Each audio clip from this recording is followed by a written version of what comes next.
mini credits. We will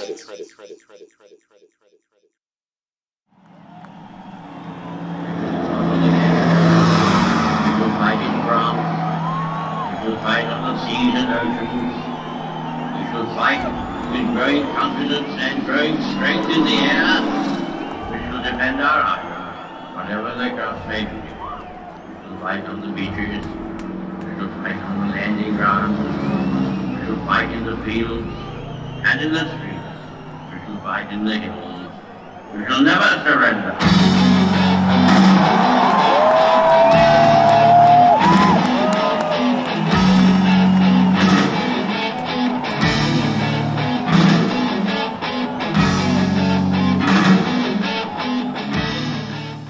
Yes, Welcome. the first video we're on YouTube. Oh yeah, we're famous now. Don't be scared. Yeah, No, we're kind of rough to look at, but it's not all bad. it's not all bad. So as you can see by that lavishly produced title card, this is the Iron Maiden special band. Special, so special in fact that it required a video podcast. Yes. The audio podcast was not good enough. Mm-hmm. So yeah, so the Iron Maiden concert spectacular that was. Okay, here's what it was. It has been, was it 16 years? 17. 17 years since Iron Maiden have toured this wide brown land. Yep. And yeah, they announced it. Well, for those who've been listening to the podcast, we've been going on about this for basically 6 months now. We've been keenly anticipating this event. It's finally arrived, and this is the footage of our day at the Iron Maiden. Yeah, so there's little bits and pieces here of us where we were on location at the event. But yeah, it was just one of the single... it was. And literally for me, I'm sure for Gene, it was the greatest musical spectacular that I've ever witnessed. But there are important things that we need to talk about before we run out of time that you don't get to find out from the footage that we've already shot that you will be watching. So let's just do a bit of a rundown of the night.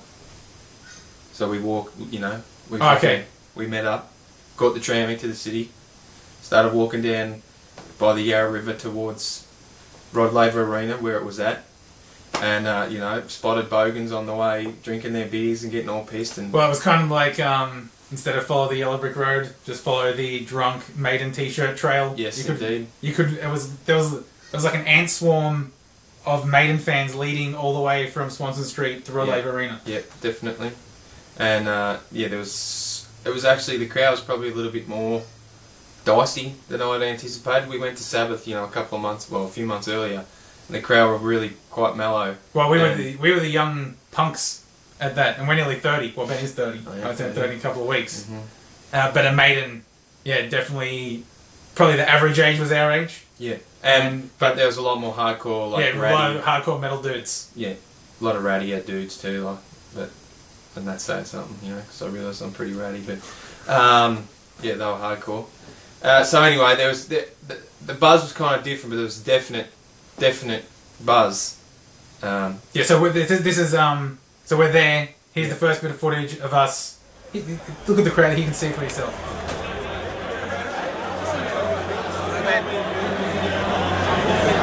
We're here at Rod Laver. They're about 20 minutes away from the greatness that is Maiden. This arena will now be renamed Iron Maiden Dome after this concert. If a bomb goes off, or actually Maiden rocks so hard that the roof caves in, metal will die in Melbourne. The entire metal community in Melbourne is here under one roof. And we're all very excited. Ben's very excited.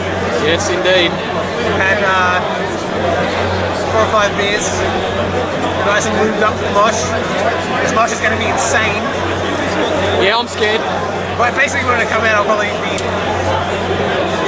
could be a broken nose involved. I also got a cold. That's why I don't sound like a 13-year-old boy.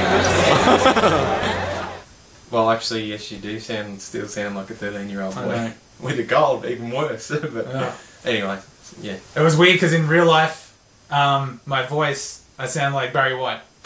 And when I had the cold, I thought it was even deeper, but for some reason when it comes across on tape, just doesn't have the same I don't know, resonance. it's weird. Yes. So anyway, so that's like the build up beforehand and the craziness. And then We went to, had a couple of drinks, went down into the mosh in anticipation, ready with our special alarm bands that only the privileged few had, and then it began. Did we mention that we paid $250 for these 4 tickets? No, we didn't. But that was our devotion, Bruce. Well, the tickets were actually $150 each officially, but the concert sold out in 1 second. So and Ben's not exaggerating. The concert literally sold out in 1 second. I was waiting at 9 a.m. on the dot on the Ticketek website, and literally when I pushed refresh, it sold out. Gone. But very annoying. Yeah. So anyway, we ended up having to buy our tickets on eBay and pay an extra $100 each. But because we had to be on the floor. It was on the floor or nothing. Yeah, it was absolutely all the way. But it was worth every fucking cent. Every little precious cent. Anyway, back to the footage. I cannot fucking believe that I'm standing in the mosh waiting for Iron Maiden to come on stage. It's the most insane moment of my life. Oh yeah.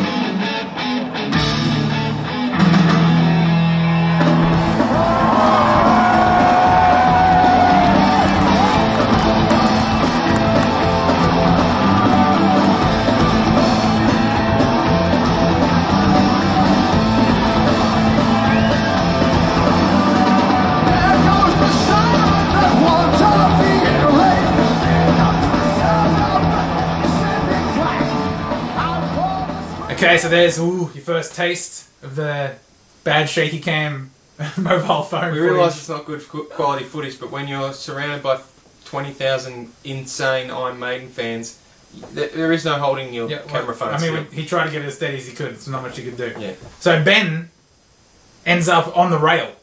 Okay, Ben is on the rail. I'm about a meter behind Ben. Yeah. I couldn't get any closer. Well, and it's like this, I couldn't even fucking move. It was the hottest mosh I've ever. The heat in this mosh. I think I was drenched sweat within 2 minutes. Yeah, yeah, and then just proceeded to get more and more drenched. Literally could have filled a Coke bottle with the sweat, and not just your own. Yeah, so Ben's right on the rail. Mm-hmm. Getting squished. Been there for the concert for about an hour. Yeah, so Ben got an hour on the rail, and then called the security. Yeah. They pulled him out. Yeah. And I laughed and like, oh, Ben, you bitch. Couldn't make it. Yeah. Couldn't make the distance. I was ready to die. I knew I was going to die if I didn't do it. So here's Ben backstage, kind of like off to the side of the stage. Well, after I got pulled out, I had to get a drink. They weren't giving anyone water. They weren't spraying the crowd. Yes, keep that in mind. They weren't giving anyone water. This is going to come back an important part of the story later. Yes, indeed. So anyway, I had to go and get myself a drink, and here's my explanation.